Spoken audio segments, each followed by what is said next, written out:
Hello and welcome to the Modern Compliance Podcast, the podcast where we talk about hot topics in the compliance industry and we share stories of other compliance experts who are going through the exact same things as you. So let's see what today's hot topic is.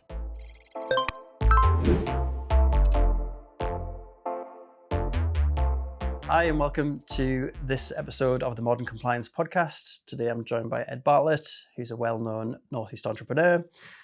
He previously started KyKloud, a property surveying software, and then HiComply, which solves problems for companies, helping them to obtain that ISO accreditation. Ed was kind enough to give us some advice when we started our business, so it's a pleasure to be speaking to him today. Ed's a force to be reckoned with. His company KyKloud was acquired by an American company for 8 figures, and he now consults on big data and AI in sectors where there's assets and risks. In this podcast, we'll be talking about technology and whether we're in the age of the lean startup, the lean one-person business, and we'll also be talking about investment and the different routes that a technology company can go down nowadays. So welcome, Ed. Thank you. And you've been pretty successful over the years, I have to say, and you don't seem to be slowing down. I'm guessing you have a pretty supportive family, Ed. What do they say about all your new ventures that you're into?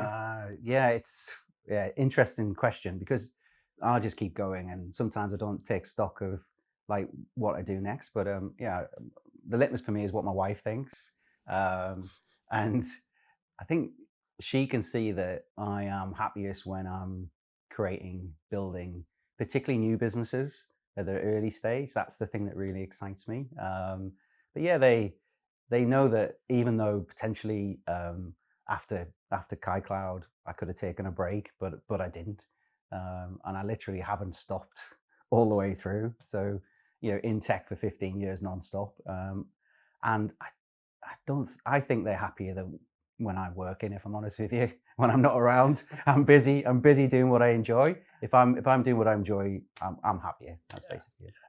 It's the curse of the entrepreneurs, isn't it? You don't know when to stop. I think as well, the nice thing about not stopping is you're always learning. And I think if you take time out, and I think I've seen a lot of people take a year or two out and they go do, maybe go travel, go sit, look, that's a really nice thing to do. But you can lose touch. You can lose touch with your network. You can lose touch with what's going on. But yeah, I think I've definitely taken time out in between, like blocks of time. And I still take those great holidays and have time away from tech. But yeah, I'm much happier just doing what I like, which is starting new businesses and helping business on that journey. Nice. I don't know about you. I wouldn't know what to do if I took time off. A week's a long time for me.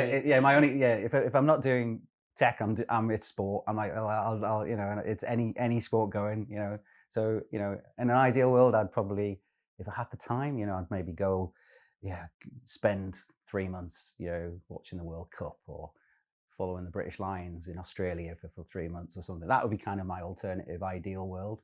But other than that, I don't know what I would do.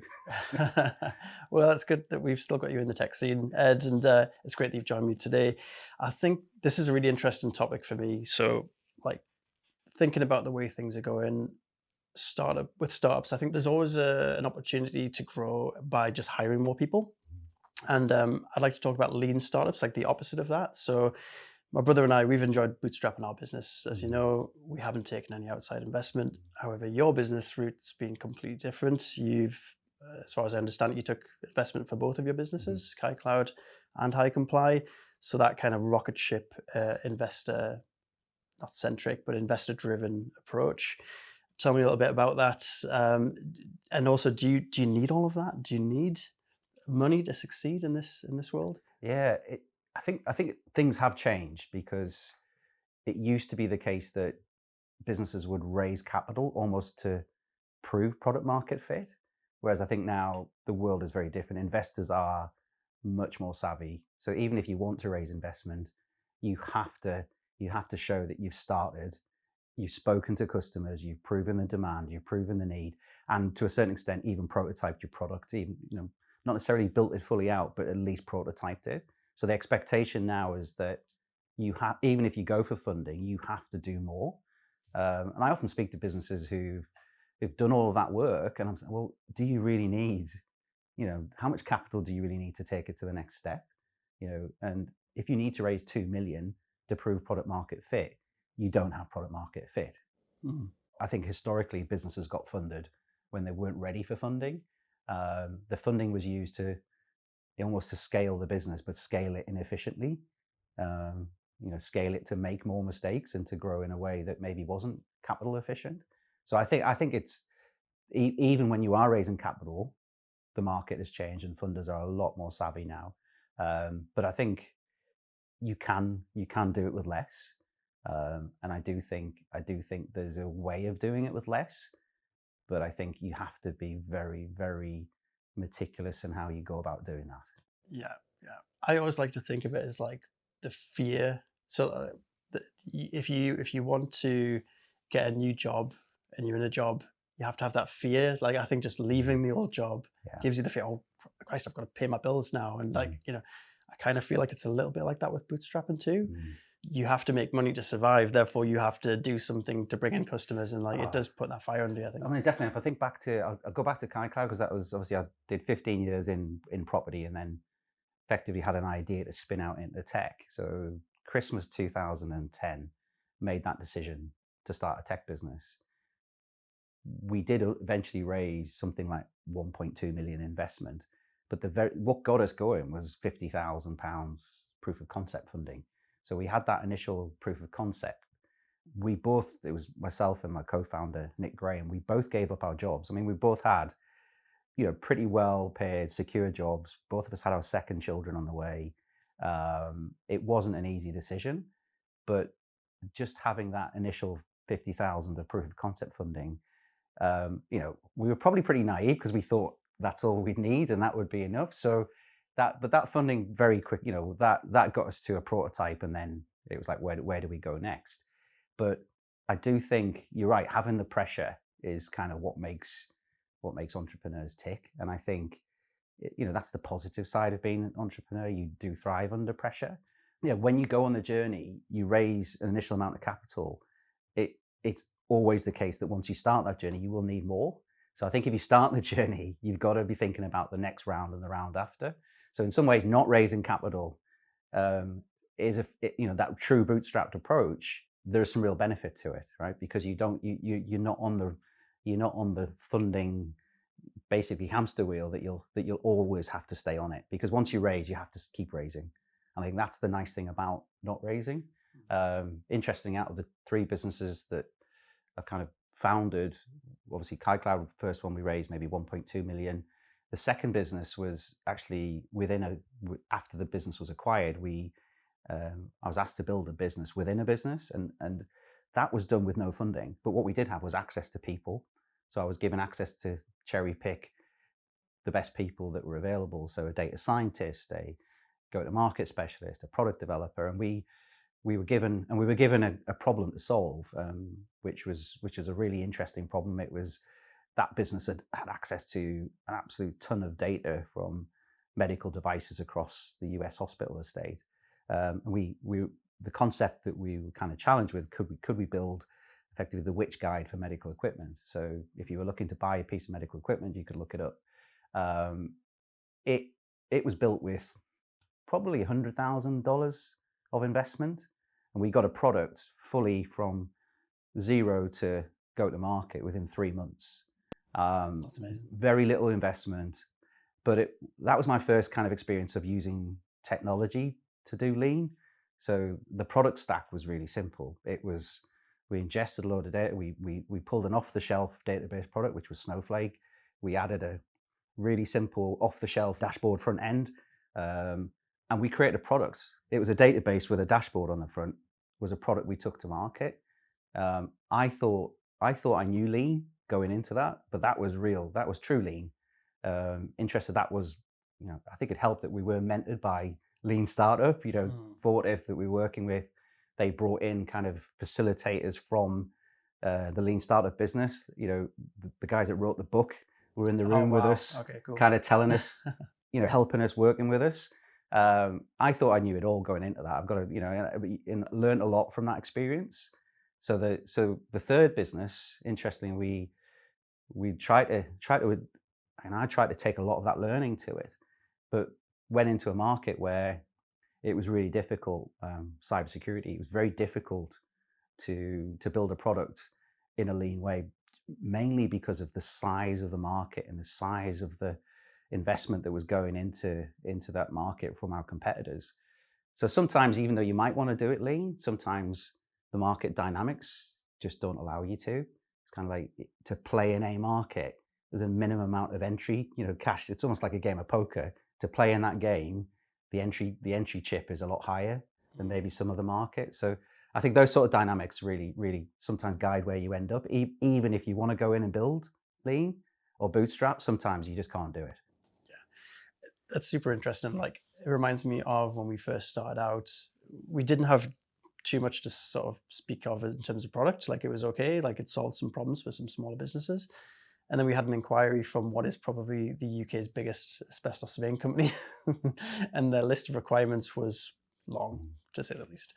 So there's feature gaps. There was, questions around our security and like how long have we been around and what's our chance to be around next year and all this kind of stuff.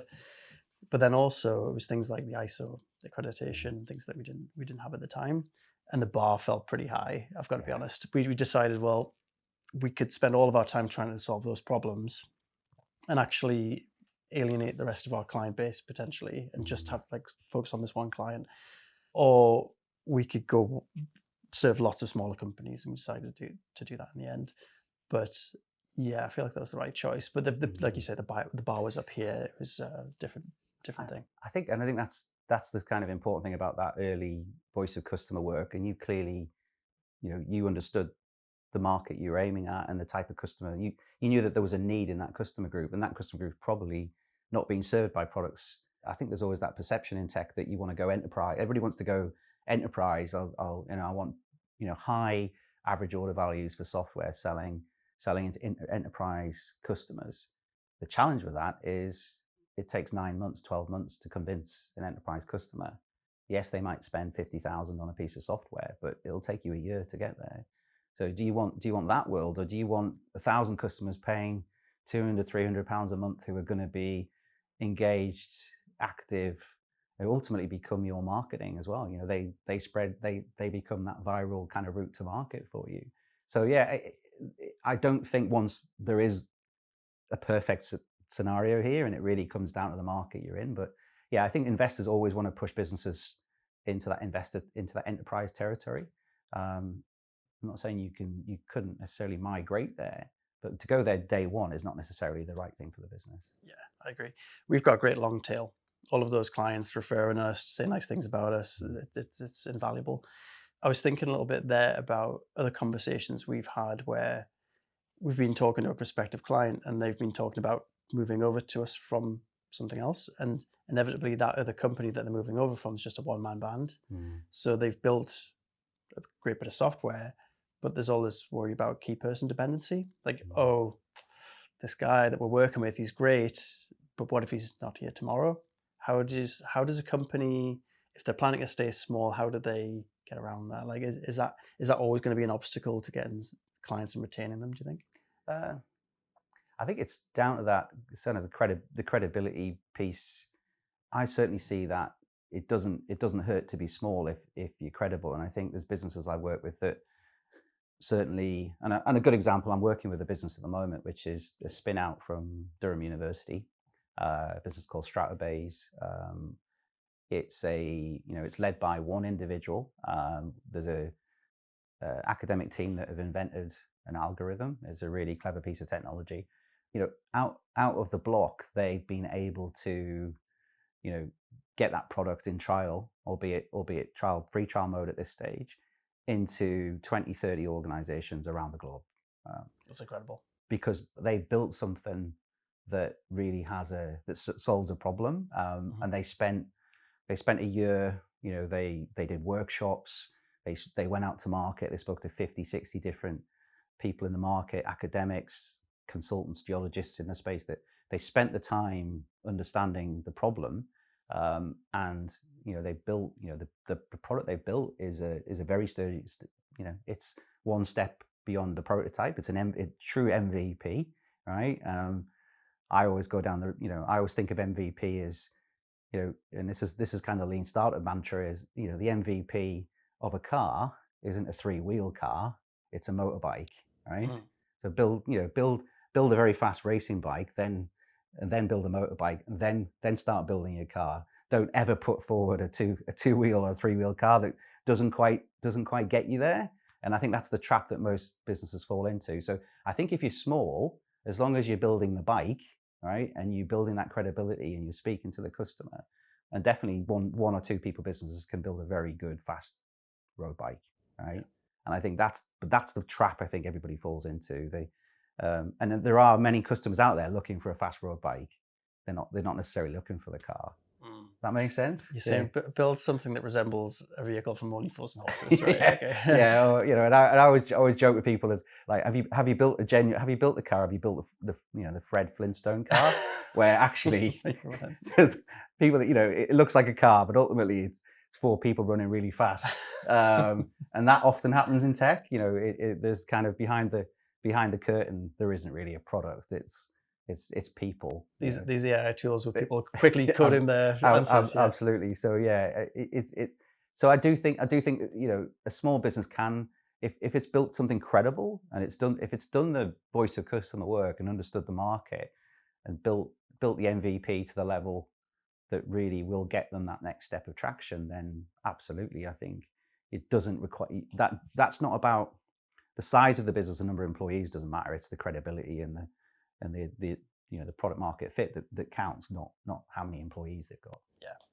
Do you think there's a higher demand and requirement on a system of record rather than a system of engagement? So if you're storing someone's data and like that's their potentially, because with our business and same with KyKloud is that's kind of like the lifeblood of that business essentially. Absolutely. I think you're kind of moving into that. You make a really good point. When you move into system of record and in the compliance world, the data is not just collected for the sake of being collected. It's collected for legal or compliance or statutory purposes, and it's often life or death or injury. It's people's well-being that you're collecting information about the building to protect the people that occupy it.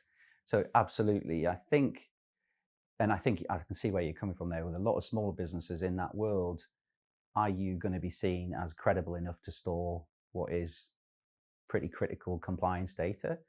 But again, I think I always kind of turn it on its head. I think that's where certainly with KyKloud, what we did to overcome that is we really worked hard with the industry bodies that really had the kind of say in that market. So in that case, it was the RICS or Chartered Institute of Building Engineers or whatever. We really worked on getting credibility from the industry from within. We went and spoke to the professional bodies and the professional standards groups and said, look, this is what we're doing. Can we? And we actually, with KyKloud, we actually got the RICS to create a technology partner program, which was a kind of almost. I've seen that program. Yeah, I wonder how you get on that program. Well, they closed it now. We created it. We were the first. Oh. We were the first business. We effectively took the idea to the RICS. I think now it's got 40, 50 different companies on it. But it's understanding that the center of influence in an industry isn't always good. The buyers are influenced by lots of different things. They're influenced by what you tell them, what you share with them, and the kind of your marketing material. But really, what they're influenced by is what your customers think. But I think even in a compliance world, the regulators and the authoritative bodies, they really care what they think. And I'm sure you see this in your market when you're dealing with things like asbestos and fire. You've got to have that really credible kind of, you're not expecting a stamp of approval, but they know that you meet the requirement, right? And you're a reputable organization for storing that type of data. Yeah. I don't know if you've experienced that 100%. Actually, funny timing. We've just partnered up with BISA. Basically what BISA do in some of the industries that we work in is they'll kind of put a stamp on the reports. Okay. So like if you're a kitchen extract cleaning company, which is technically like fire safety, because you're stopping the spread of fires through ducts by cleaning the grease, then there is a requirement to clean that in a certain way and make sure that it's cleaned properly in the right points in the system and things like this.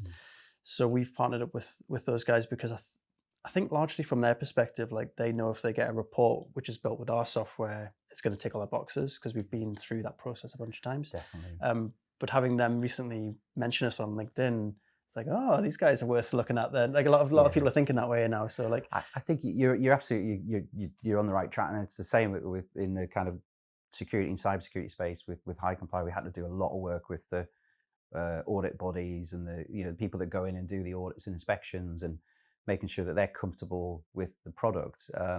But I think once you get that compliance, you'll never get an official stamp of approval, because you're not looking for a certificate. We're not going to get our products UCAS certified or whatever, but you want to know that they know the product will meet that standard. I think doing what you do in the compliance space is difficult from that point of view, but I think that's where you clearly have an understanding of that kind of influencing those corporate regulatory bodies. You've got to get on with them, and you've got to work with them. And again, I think having people who've come from the industry, who've got understanding of that, always helps. But I think a lot of tech firms just go in, launch a product, and forget that there's a regulatory layer that's sitting around that. And it's like trying to launch, if you just analogy in the drug industry, you can't go and launch a new drug without 5 years worth of kind of approvals. And in a lot of tech and compliance, I think it's the same. So having been down the investment route, I think I'd like to know a little bit more about that. Is it harder to raise investment now than it was when you started, do you think? It definitely is, for two reasons. I think the operating cost of setting up and running a business is higher. So you kind of, what you're looking to raise is, and I think, disproportionately higher. I'd say, I mean, even if I just look at something simple like Google paid ads. I remember when I started KyKloud, we were spending £1,000 a month, and we were generating a ton of leads from that. I remember pushing out an insert in a magazine into one of the professional groups, and we got 500 leads off the back of it. Wow! I mean, to the point where we really weren't ready to deal with what came back. It's insane. Whereas I think if we were to do that today, it would cost 5 or 10 times more. Just because of the cost of engagement into kind of the Google ads paid world of today. So I think there's operating costs, particularly around go to market, that's just more expensive. So it's more difficult because you need more capital if you're going to raise. But going back to the point before, you can bootstrap it. But if you get on the hamster wheel, you will need to raise more. And I think investors have changed. I think the investor landscape, there's actually more investors out there. There's more VCs, there's more angels, there's more people. But I think they're more competitive. And I think the ones that succeed have become much more picky about what they invest in. So therefore, it is more difficult. And you also, I mean, I'm going through a fundraise at the moment, and we've had a lot of success in reaching out and getting meetings and pushing. But the general theme that I'm seeing is the validation of what they expect earlier in the process, in terms of customer validation, is significantly more than they certainly was required 3 or 4 years ago. So yes, the investors are pickier. They want more validation, and typically you need to raise more capital to get a business. So it is harder now, without a doubt. Yeah, interesting feedback. And as someone who's kind of wondered what it would be like to push that big red button and sort of go down the investor route, kind of like confirms a lot of the stuff I was already thinking. But I think you're in a great position, because you've got to where you've got to with a credible business, customer base, revenue. You would have a very, very nice conversation with many investors. I think you would be the picky one in that, because you've got proof of market, you've got product market fit. I would love to take a business that's bootstrapped to an investor that's got traction and got revenue. I think it would be a delight to have that conversation, compared to, because most of the businesses that are coming to them aren't like you. It's definitely worth testing, if you've bootstrapped to a situation to that level. I don't think there's any harm in testing the market. Yeah, I speak to investors just to hear what they say. To be honest with you, but I think there are good and bad investors, right? I mean, I've worked with lots of different types of investors, and I kind of have a view now. What is it the right type of investor for me to work with? Because on the same, you often hear investors say it's all about team traction, product market fit. Well, it's the same back for me now. It's like, I want to know that you as an investor, you have a good team. You've been successful. You've taken businesses to exit. What's your exit track record, right?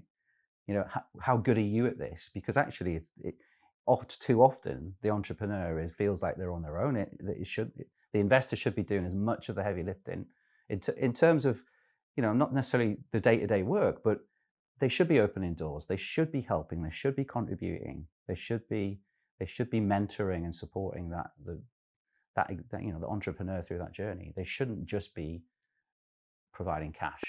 I think so. The flip side is I do think it's a more selective market either way. But I always think entrepreneurs should do their due diligence and should not necessarily take the first offer that comes at them. Bit of a power play, putting the investor on the back foot as well. Yeah. I mean, actually, when I worked in the States, we did a lot of, I don't know if you've heard around the sort of the concept of framing conversations and kind of like taking the power and framing, taking the frame. There's some great material being written in this area, and the US investors, entrepreneurs have got this. They've got this nailed. The collaboration. So for example, with HiComply, we had probably 3 or 4 competitors that launched roughly the same time. So we're in the UK. We've raised 3 million. We've validated with maybe 10 or 15 customers. We've got a good pipeline of growth. We can see a runway to 2-3 million in revenue. The flip side in the US is the business starting exactly the same time is raising 100 million investment. They've got a panel of 4 or 5 VCs, West Coast VCs, who almost force the product into their portfolio. So day one, from stealth to launch, they've got 1,000 customers out of the blocks.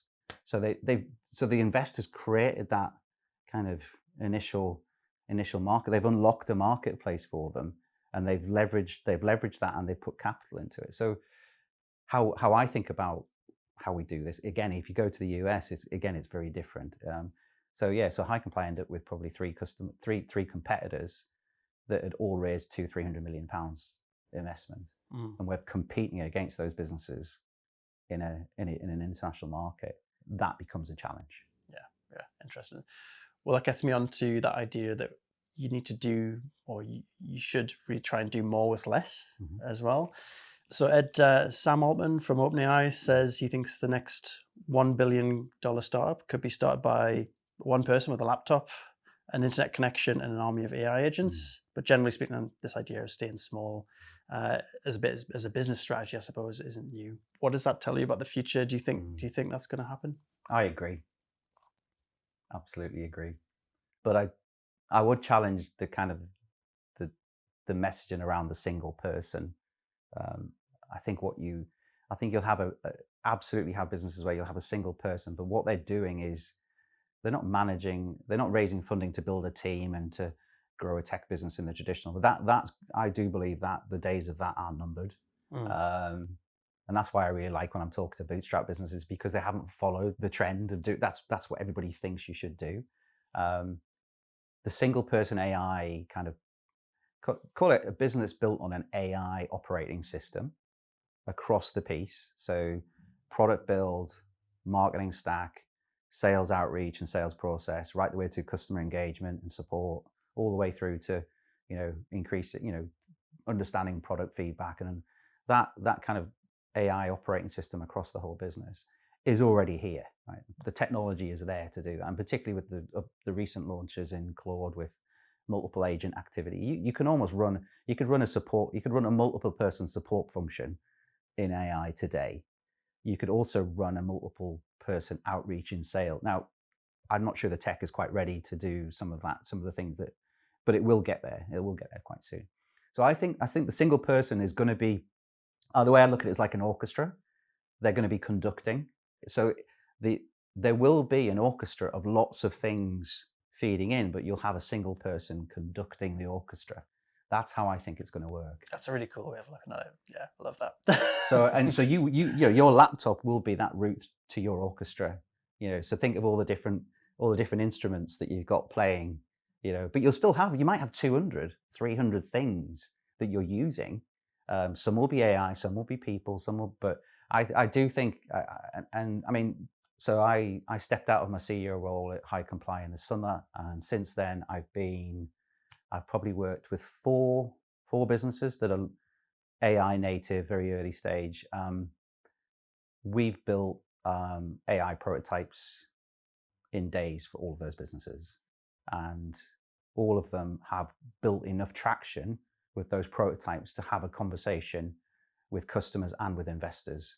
And it's typically been me working with one person on the other side, or two people max.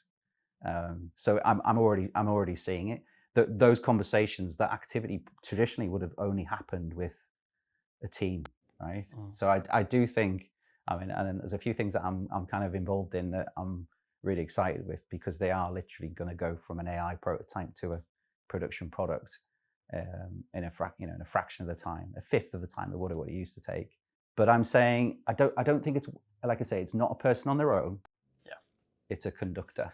A conductor. I like that. Yeah, it's a lot less building, a lot more. Yeah, figuring how to make things that they don't fall apart, basically. Absolutely. I think when you get, in my experience, once you get to sort of 2-3 million plus in revenue with 15 to 20 staff, the CEO's job becomes 50% about people, at least. And not every CEO wants to be. It's, some people are great at building teams and great at the kind of HR, motivational kind of be the CEO that's the people leading, the leader, the real. But in a tech business, that can become almost your full-time job. And I think particularly when you've got a remote business and people are in different locations, you've got to become that real kind of figurehead. And that isn't a skill that people naturally have. That's something that you only get through experience. I think nobody has that one coming out of uni. Right? Some people are natural leaders, right? But I've met lots of natural leaders and put them into tech businesses, and they fail because leadership in a military sense or a sport team where you've got a team of athletes who are all A-grade superstars, captaining a team of athletes. It's very different coming into a tech business where you've got software development people with very, very specific kind of motivational needs and skills and things that salespeople might be more like athletes, but managing a sales team and keeping them on the number is always tough. Marketing's got that creative element to it. I've never found somebody who is all of those things and can therefore manage all of those people. So yeah, I think that's where the point you're making is when you get to a size of scale, you become a people manager rather than a product manager or a business manager. And I imagine if you've gone down the investment route, the other half of your time is spent keeping the investors happy, looking at the next film. And actually, and it's important that they, in all my jobs as role CEO, the time spent on putting board packs together, and you don't have to do this because you don't have investors to, but yeah, you almost write off a day of your week just on corporate kind of board reporting and pulling data together. That sounds like no fun, Ed. and I think there are some. I mean, I'm starting to bump into some investors who are a little bit more lean around that, who kind of understand that that's not the right focus for the CEO and the team. But I think as well, I'm working with a business at the moment where it is really important that you've got that financial piece in the mix as well. Investors are much more attached to the numbers at that point of scale. So a lot of the, you absolutely need a great finance advisor, a CFO, or somebody alongside you. It's that becomes a big focus once you scale as well. And again, accountancy isn't the natural skill of every CEO. And if all CEOs were accountants, then you wouldn't need the CEO. We just have a good accountant running a business. But we know that doesn't work either. Okay, so let's imagine someone's gone the other route, and they've kept small. This orchestra, you sort of said, this conductor. How could someone grow a business correctly? Like, what do they focus on? What are the vanity metrics, and what are the metrics that they should be sort of focusing on? Yeah, this is where investors sometimes do bring in some good discipline around metrics. I think there's it took me a while to really get my head around this one, because even as a even 15 years on, the metrics do change. But I think there's probably 5 or 6 metrics that absolutely, are still critical and always will be critical. And the real, they're all interrelated. So I think imagine if you're up and running and you're kind of, you've got a customer base, and obviously, your churn rate and level of churn is absolutely critical. But for me, I'm less interested in churn. I'm more interested in net revenue retention. So I'm interested in, I accept that I'm going to have 5% churn in the order of, the very best businesses still have churn. The critical thing is that the existing customer base buys more, expands more. So their growth counteracts that churn. So you get a net revenue. But so an ideal, a great business or a good business, it would always have a net revenue retention that's positive, maybe 105, 110 plus. So that to me, that one metric tells me probably everything I need to know about a business, because what it tells me is are they selling and marketing to the right types of customers? Are they retaining them? But also, is the product any good? Because if the product's good, people are using it more, and also they've got a focus on expansion, and they've got the land and expand mentality, and they understand that. So to me, actually, that sort of more back end customer metric is in some ways more important than some of the front end metrics. But the front end metrics are as I mean, everybody talks about ARR and they talk about ARR growth. A lot of debate about this one though, in terms of what level of growth, the kind of West Coast US sort of model will be. You should be getting 100% year on year, ARR growth. That's kind of the unicorn path. That's the, most businesses probably do 20-30% annual growth. That to me is still super, super positive. It's good business. But I think the critical thing is not the annual rate of growth. It's understanding whether or not the growth potential is there. So I think constantly understanding the growth rate in the context of market penetration. So, every pitch deck you look at will have a total addressable market, a TAM, SAM, SOM, yeah? And every investor gets disappointed because the company presents a business plan that will get to addressable market percentage of X. They always say it's, every pitch deck I look at has the business getting to 10 to 20 million minimum over a 3-4 year period. The reality is most businesses, 90% of the businesses that I see stagnate at 2 or 3 million, almost across the board. So how do you? It's that the critical thing there is not necessarily that they're doing stellar rates of growth, is that they continue to grow. So I'd rather have a business that's doing 30% year on year than a business that has 100% growth and then flatlines. Actually, the healthy world is going to be the rate of growth on your ARR, but it's the trend of that over a period of time and maintaining a growth trend. So I think investors, and I certainly think this way, is it's about that proven rate of growth over a long period of time, as opposed to specifically the rate of growth, right? But I think there has to be a positive rate of growth, and I think ultimately the size of the rate of growth will dictate how valuable your business is. But a business that's doing 20% growth, but has got that trend, and and they can show that it's going to continue to grow, that's probably worth more than a business that's done 100% growth for a couple of years and then gone off the planet.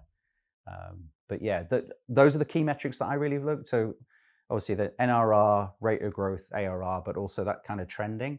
From a product point of view, I think again, I'm much more interested in product kind of proven usage. Are you familiar with the toothbrush test? No. Right. But okay. lay it on me. Right. Okay. Let me get this straight. So Google in its early days had the toothbrush test. Right. So when they were looking at businesses to acquire, they would only buy a business that passed the toothbrush test. Okay. So if you think of the toothbrush, the test, it's really simple, but it's beautiful. You use it twice a day. Well, you should do. Most people do, right? I would hope. Right. You would hope. Hopefully more. But maybe there might be the odd occasion where you don't. But the point being is that a toothbrush is kind of you use it twice a day. There's a fixed need.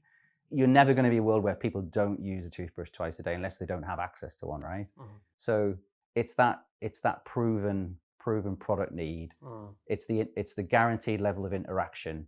So for me, so there's NRR, growth rate, but I want to see evidence that a product gets used. That I don't just a business. The vanity metric is I've got 10,000 users. I want to know how many of the 10,000 users, how many of them are using the product once a day, twice a day, 3 times a day. How much time are they spending in the product? How engaged are they in the product? That's the test. Not so there is we see it all the time. You probably see it with your competitors. We've got 5,000 customers, 2,000. It's all about I've got all these customers. The more people protest about their customer number tells me that it's a vanity metric to make up the gap that maybe they're not getting the level of usage that they maybe would like to have. I'm much more interested in businesses that can prove the usage past the toothbrush test. That's super interesting. I've not heard that before, but I can see the logic behind it. So we just squeaking over that 100% NRR, or like 101, 102, something like that. But what we found in the last sort of 6 months has been a bit of a plateau. There's always a temptation, I think, just to I think that's a people problem. We need to grow. But what's the other side of that? Well, I think for us, it's okay, we need to expand into new markets. We're releasing a new product. I think there's always ways to expand by being better and going a bit wider as well. But there's always that temptation to just go, well, we could hire a salesperson, we could do this and that, the other.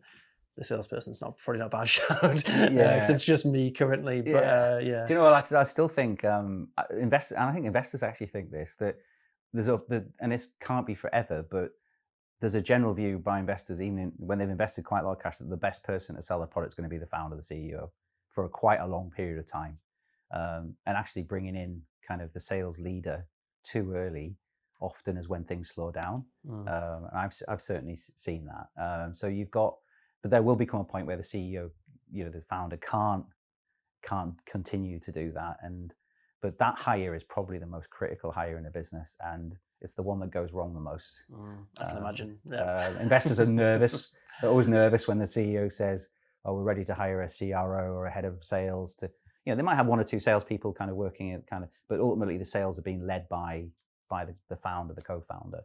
And if you talk to any investor, PE, VC, they'll tell you the biggest problem across their portfolios will be that sales leader hire into a business at what time you hire them in.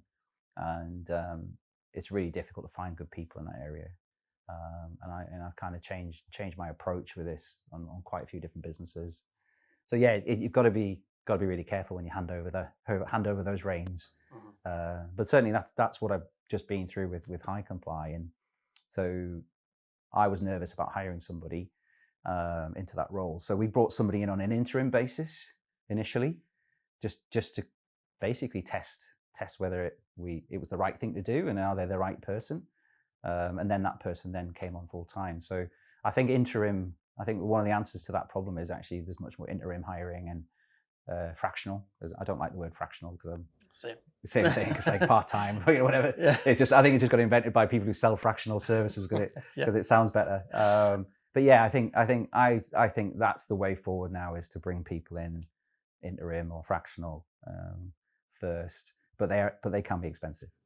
Okay, interesting. Is that an argument for self-serve then? Because we've been considering this for the smaller clients. Do we go self-serve to essentially stay small without having to duplicate me and in those kind of hand-holdy sales conversations? I think so. I think, and that's, I think that's you're asking the right question. Do we actually need to do it, or is there a different way of doing it? And I think when you know when to do it, when I think as a founder, the time to do it is when you start to feel that all the other areas of the business are starting to suffer because you're spending too much time on sales. It becomes a time thing for me. It's you see sales isn't performing as you want it to, but you also see other areas of the business dropping off. You see customer success dropping off, and you're seeing product velocity dropping off, and you realize actually the reason why everything's dropping off is because as a CEO, as a founder, I'm spending too much time on the sales function, and I'm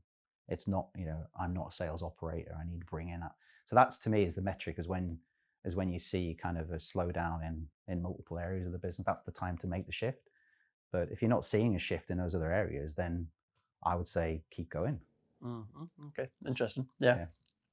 More demos then.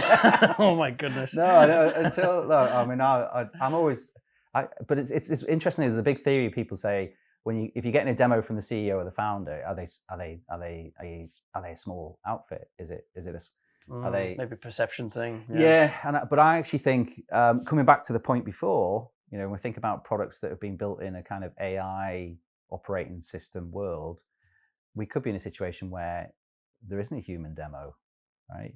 The demo is tech. The demo, there's almost free flow access to the technology, and I do think it's not going to be it's not going to be long. Where if I'm looking to buy some technology, I'll instruct an AI agent to go and look at what's in the market and get a demo of it, review it for me, tell me what they think, and then I'll have a look at it.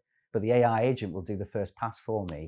Right? Yeah, wild. Okay. Yeah. Can you imagine you turning up to a demo and it's an AI agent on the other end of it? That would be so strange. I think that's going to happen. I give it 12 months, right? And you will be do you gear up and have an AI agent that can demo for you? So you're going to end up think of this world. AI me and AI the AI guest. the AIU is demoing your product to an AI agent who's reviewing it. Both of you feeding back. The AIU is feeding back to you to say it was a good demo. I think I did a pretty good job. I think they're going to buy. On the other side, the AI agent's going, not sure about the product. Actually, it's pretty good. It does this and this, but it doesn't do this. Can you imagine that world? I actually kind of can, because I get advertised this product at the minute where it's like our AI agent will attend meetings, so you don't have to. Yeah. So that's already happening. Yeah, I mean, we are already at the point where AI agents are almost selling to other AI agents. Right? It's just, my brain feels like it's going to pop. And I think that's where. So where does our expertise? What do you and I do in this world? Well, we have to orchestrate. We have to be the kind of we're kind of the filter. So it doesn't. There's still a massive job for the co-founders, but I actually think it's going to be a different type of job. It's going to be interpretation. So the skills that we're going to need going forward is going to be much more focused on interpretation of data and analytics and understanding, and probably then giving us more time to manage people and make sure we've got the right culture and all those things that you don't often have time for. Maybe we'll have that time back to do those things. But it's we are in that world where we will have AI agents demoing our product to other AI agents. I reckon it's 12 months away, if that. Makes me so scared. Yeah. They might do a better job. So you might not need You might not need a salesperson to do that anymore. Controversial, maybe. So Ed, obviously you're involved in a lot of businesses, going in there consulting. What impresses you when you're evaluating companies, especially when it comes to software to mitigate your risks? I think the conversation with the founder is always the most interesting part of it. What really gets me excited about business is when the founder is really self-aware of the business, the market, not necessarily the polished, finished article always. I like founders that are scrappy, that just know that they have to do what they need to do to make the business succeed. So it's not about the polish. It's not about, I am interested in those metrics that we talked about before. Certainly, particularly, as we talked about product usage, but no, it's much more around the founder and how the founder's leading. So it's the Airbnb founders creating Barack Obama cereal to basically get some money in, that kind of thing. I think it's that building a business, right? It's one, it's stressful. Two, it can be lonely sometimes. Three, it's a bit of a scrap, right? You're always fighting for something, whether it's your team, for the business, for capital, whatever it is. So you need people who've got kind of that, they're resilient, but they're not. That doesn't mean they have to have all the answers to everything, but they're just willing to have a scrap. Like, it's a back alley knife fight. I worked with this guy in the US, and he used to talk about, tech sales. it's tough, right? I think you need to have that resilience, but that doesn't mean that you are the finished article. So I think without a doubt, if I get involved in the business, my decision to get involved is going to be that is the founder angle much more than anything else. And then secondly, it's going to be those key metrics I talked about before. Yeah, I remember once speaking to a prospect in the early days. He said, "Come back to me when you know my industry better." And the thing was, it was a funny conversation because he talked about some mistakes he thought we'd made, and my brother ended up schooling him on, like, actually it's on page this such and such of this standard, and but we didn't want to school him or anything. It was more just like, that coming away from that conversation could have been a bit deflating, I suppose. Oh, If it's hard, particularly when you've got a product like yours and you're working in technical industries, and it's you've done the homework. You've got to sometimes fight your corner, like, and I think that's I'm pitching something to investors at the moment, and the big feedback is this is quite a complex industry. We don't know anything about it, so we're more risk averse because of that. But they're asking questions that they wouldn't ask if it was an HR platform or so their lack of understanding of the sector and the market means they're approaching it in a different way. And I think actually no, it's their job to do some of the homework here, not and I think sometimes I think and sometimes complex projects require really kind of simple messaging, and again that's where I think you need a founder who can really communicate well, and that's often one of the hardest skills to develop. Yeah, and a founder who can win the back alley knife Yeah, fight. I mean, there's no blood, and there's no real knives, but you know what I mean. I get the analogy. It is a scrap. I think that's where my kind of upbringing, my background. That's why I kind of think I had to fight. I had to fight early on, and I think that comes through sometimes, and that kind of as the Americans call it, the grit, right? The grit and determination piece. That's what dictates success, I think. Is often it's like if the management team, the founder team, have got that in them, the business succeed, and they would succeed in any business. Like the business, it's just that team, and I think obviously you've got a close knit team, strong family dynamic with what you're doing, and that carries a lot of weight because you've got each other's back. You can help each other out. You don't walk away. You go the other way. You get stuck in. Yeah, for sure. So, 2 final closing questions. Ed, what's your legacy going to be? And also, how does someone work with you? I think my legacy is that not that I've founded and exited a few businesses, because I think that's got me to a position that's given me the time to do other things. But what I'm really interested in is I'd be remembered for giving other people opportunity to do what I've done. Yeah, I've done it, and I've been lucky enough to then work with other people to help them achieve the same. And ultimately, exiting a business is kind of what everybody measures success by in this industry.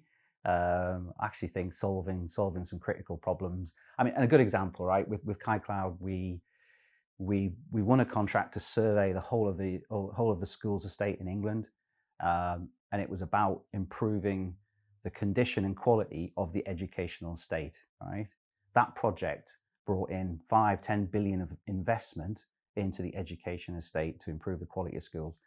That's the thing I'm most proud of. I built the tech that allowed it, but actually, I'm sitting there thinking we built some tech that 23,000 schools across the country are now potentially got more investment, and those children, those kids, young people are actually getting a better quality education because we improve the quality and the condition of those schools. That's what excites. So those sorts of legacies, and I'm kind of looking for the next one. But I think already that for me is kind of the thing that I most value from the KyKloud story. But yeah, finding more stories like that is what I'd like to do. Nice. And how does someone work with you?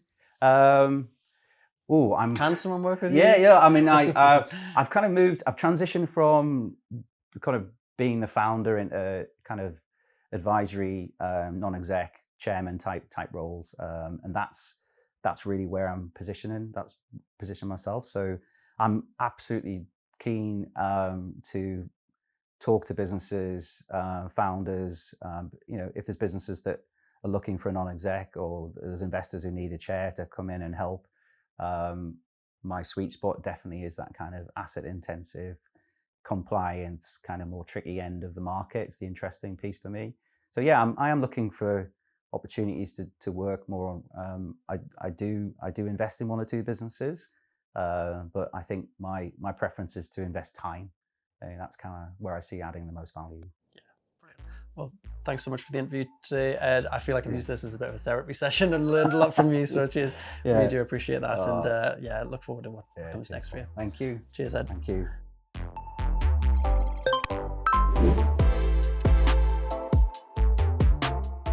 Thanks for listening to today's episode. I hope you enjoyed this content. I hope you got something out of it. If you know anyone else who is affected by this topic, please forward this on to them.